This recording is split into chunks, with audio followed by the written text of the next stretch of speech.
Thank you, Mr. President. I ask for unanimous consent to suspend the quorum call. Without objection.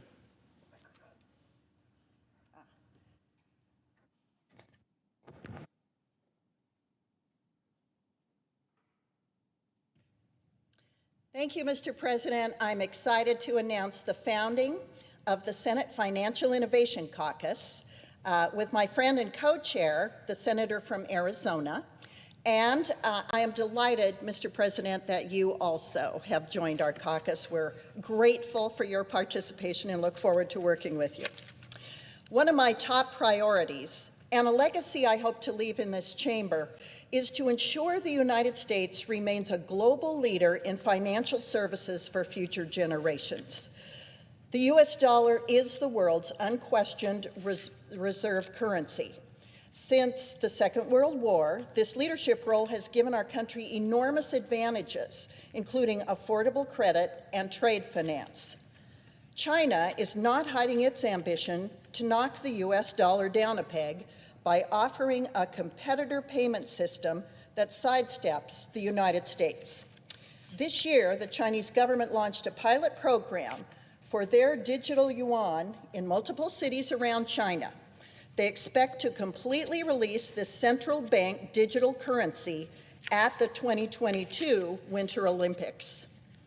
A video released by China's state-controlled media in December of 2020 openly stated that the digital yuan will allow China to, quote, actively participate in reforming world economic governance, end quote, and is, quote, one of the building blocks of China's move toward world market status and greater involvement in setting the framework of the global economy, end quote. China does not share the same values as our country relating to fair competition. This chilling reality is one of the many reasons the United States must advance financial innovation, and do so now. China is serious about the future. Chinese President Xi stated in 2018 that financial innovation is the new industrial revolution. In another part of the world, digital assets are protecting many Venezuelans during their current economic crisis and ensuring corrupt government officials cannot seize or devalue their hard-earned savings. The US government is also using digital assets to achieve its foreign policy objectives and to provide humanitarian aid to Venezuelan groups faster than traditional channels. We must work hard today to ensure the next generation of Americans enjoy the opportunity and prosperity made possible by responsible innovation. Failure to do so could have astronomical impacts on the freedoms and privileges that are essential to the American dream. I have been encouraged by early signs from the Biden administration that they understand the existential threat of China and the promise of financial innovation. China's moves alone should create a sense of urgency in this chamber to take action. But it is not just a threat from China that should motivate us. In addition to protecting the United States' position as the world leader in the financial system, proper regulations for financial innovation will have lasting effects in the financial industry in several ways, notably financial inclusion and entrepreneurship.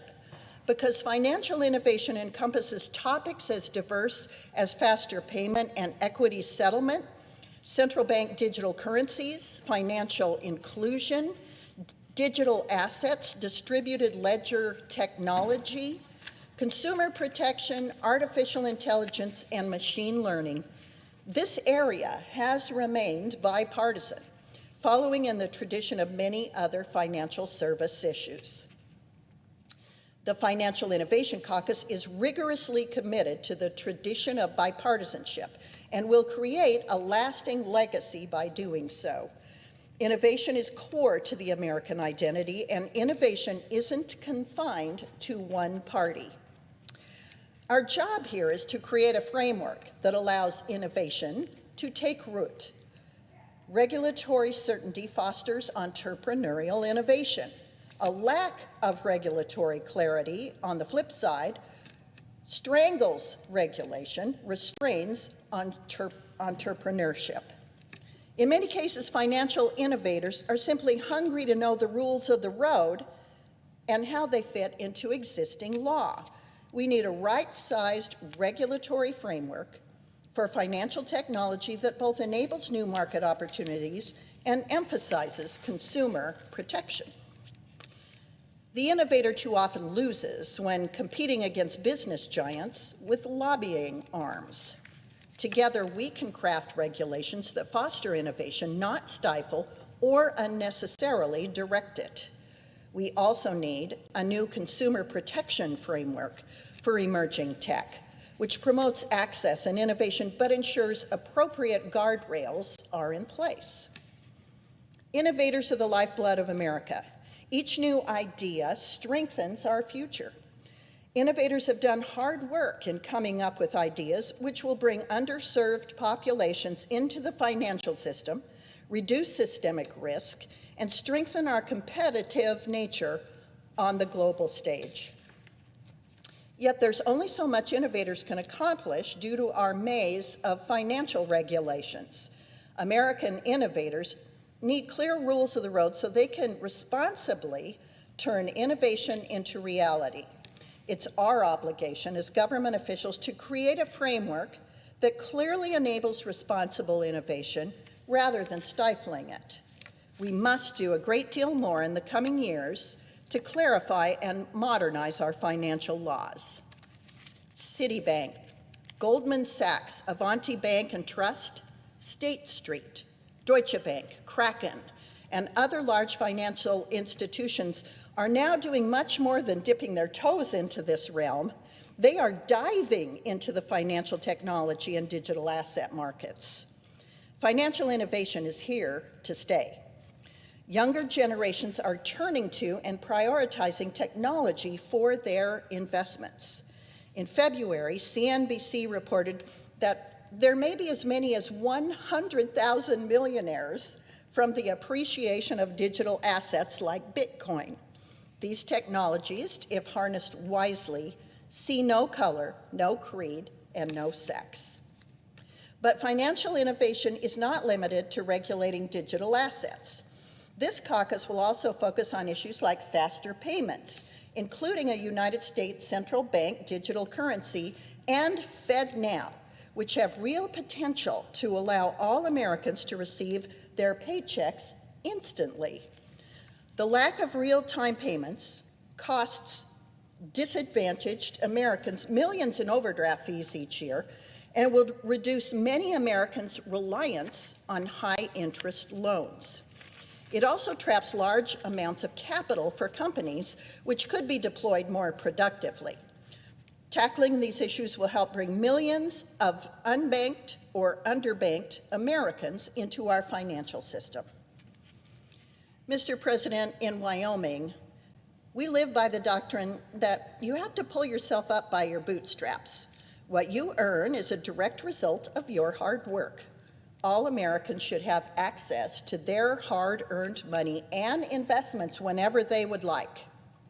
We can and should use innovation technologies to reduce settlement times in our payment networks and capital markets, and to reduce systemic risk and improve transparency.